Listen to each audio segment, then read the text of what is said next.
Hello. तर मी काल सांगितलं होतं की रेसिपी मी तुमच्यासोबत शेअर करणार आहे. मी पण यूट्यूबलाच पाहिली आहे, पण कशी होती कशी नाही, जर चांगली झाली तरच मी त्याची रेसिपी तुमच्यासोबत शेअर करेन. तर मी रेसिपी करत होते तोपर्यंत एवढा छान असं खेळत होता. 15-20 मिनटं छान असं याला भिजून द्यायचं होतं. तोपर्यंत म्हटलं जेवण पण करून घ्यावं. छान अशी बाजरीची भाकरी आणि मटकीची भाजी बनवली होती आणि बबड्यालाही तेच चारलं आणि बबड्याने पण खूप छान असं खाल्लं आणि त्यानंतर मग छान असं भिजलं होतं हे पीठ आणि त्याचे खूपच छान असे उत्तप्पे म्हणा, डोसा म्हणा, खूप छान झालं होतं. आणि खरंच मी तुम्हाला याची रेसिपी मग शेअर करते, कारण हे खायला पण एकदम टेस्टी झालं होतं. आणि बबड्यावरती गेला होता मावकडे, तोपर्यंत मग मीच ट्राय केलं, कारण मला राहवलंच नाही. असं काही नवीन केलं की मला पटकन ट्राय करूशी वाटतं आणि बबड्याला तर खूपच जास्त आवडलं, माझ्यापेक्षाही जास्त. बबड्याने तर संध्याकाळी पण तेच खाल्लं आणि दुपारी पण तेच खाल्लं. तर तुम्ही पण तुमच्या मुलांना नक्की करून द्या.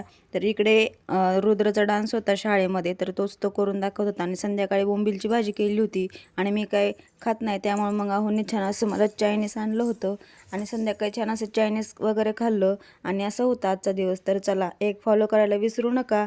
तर भेटूया आपण नेक्स्ट व्लॉगमध्ये. तोपर्यंत टेक केअर, काळजी घ्या. Good night, bye bye.